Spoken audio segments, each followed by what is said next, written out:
जगद्गुरू संत तुकाराम महाराजांचा पालखी सोहळा देहूवरून पंढरपूरच्या दिशेने निघाला आहे। या दरम्यान यवत ते वरवण दरम्यान असणाऱ्या कला केंद्रामध्ये नृत्यांगना आपली कला सादर करून सेवा देत असतात आणि त्यांच्यासोबत आज आपण बोलणार आहोत की नेमक्या कशा पद्धतीने ती सेवा देतात, वारकऱ्यांची काय ते सेवा करत असतात या सगळ्यासाठी बोलल्या। आणि ह्या सगळ्या नृत्यांगना आहेत त्या वारकरी जे त्यांना ज्या ठिकाणी या कला केंद्रात आल्यानंतर ते सेवा देत असतात आणि त्याच्या माध्यमातून पंढरपूरला जाता येत नाही, त्यामुळे ते आपल्या नृत्याच्या माध्यमातून त्यांची सेवा करत असतात।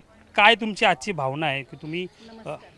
मी प्रिया काळे नगरकर, न्यू अंबिका सांस्कृतिक कला केंद्र वाखारी चौफुला कला केंद्र म्हटलं की वारकऱ्यांसाठी एक आनंदाचा क्षण असतो। आम्हाला पंढरपूरला पायी वारी करता येत नाही, तर वारकऱ्यांच्या रूपाने आम्हाला विठ्ठल भक्तीचा, रखुमाई भक्तीचा आनंद मिळतो। गेले 2-2.5 महिन्यापासून आम्ही रेसल करतो, लावणी आणि अभंगाचे नृत्य जुगलबंदी सादर करतो आम्ही। तर 2-2.5 महिन्यांमध्ये जे काही स्टेजला पैसे गोळा होतील त्यातून कलाकारांनी काही दिलेले असतात, काही आमचे वहिनी बाबा आहेत ते मदत करतात आणि सगळ्यांनी मिळून वारकऱ्यांसाठी अन्नदान आम्ही करतो। तर ह्या अन्नदानातून आम्हाला विठ्ठल भक्तीचा आनंद मिळतो। आपल्या ह्या महिला आहेत, नृत्यांगना आहेत, ही कला सादर करताना याची काय तयारी केली जाते की वारकऱ्यांचा आणि वारकऱ्यांकडून कसा प्रतिसाद येत असतो? रिहर्सल केल्या जाते ना, आणि वारकऱ्यांकडनं पण खूप चांगला प्रतिसाद येतो आणि आमच्या बाबांमुळे आणि वहिनींमुळे आम्हाला ही संधी म्हणजे नाही का वारकऱ्यांची सेवा करण्याची संधी मिळते, कारण त्यांनी ही परंपरा चालवली म्हणून आम्ही त्यांच्यामुळं ही सगळी सेवा करतो, बाबामुळं आणि वहिनीमुळं। वारकऱ्यांचं काय म्हणणं येत असतं? वारकऱ्यांना तुम्ही ते जेवण देखील देत असता सगळ्या पद्धतीने, तर त्यांची या सगळ्या कला सादर करत असताना त्यांच्याकडनं काय प्रतिसाद? चालून थकलेले असतात वारकरी, इथं जेवणासाठी येतात, जेवण करून तृप्त होतात आणि त्यांच्या मनोरंजनासाठी आम्ही नृत्य जुगलबंदीचा कार्यक्रम करतो। मग त्यामध्ये अभंग असतात, लावणी असतात, जसं श्रीकृष्णाचे चाळे तसंच विठ्ठलाचे टाळेत। हे अशा पद्धतीचं या ठिकाणी जे वारकऱ्यांसाठी सेवा देत असतात। मात्र अनेक वर्षापासून ही परंपरा सुरू आहे आणि ज्यांनी ही परंपरा सुरू ठेवली आपण त्यांच्यासोबत बोलणार आहोत। काय सांगाल, कशा पद्धतीने हे परंपरा तुम्ही पुढं चालू ठेवताय? आम्ही आता 32 वर्ष झाले तुकाराम महाराजांची पालखी सोलापूरवरून वरवणला जात असताना देहूवरून, त्याच्यामुळे आम्ही एक 32 वर्ष ही सेवा करतो आहे आणि एक 10,000 लोकांचे जेवणाचा कार्यक्रम करतो।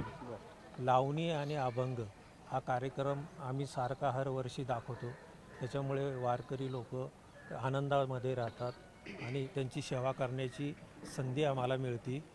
आमच्या कलावंतांच्या वतीने शेतकरी यांच्या पाऊस जास्ती पडो आणि सगळे शेतकरी बांधव आनंदाने राहो अशी आम्ही विठ्ठल रुक्मिणी पंढरपूर देवाकडे आम्ही प्रार्थना करतो। इथं भोजनाचे देखील महाप्रसाद देखील दिला जातो, तर त्याबद्दल काय? कारण आम्ही 32 वर्ष झालं ही सेवा करतोय आणि 2 महिने याची म्हणजे तयारी करतो।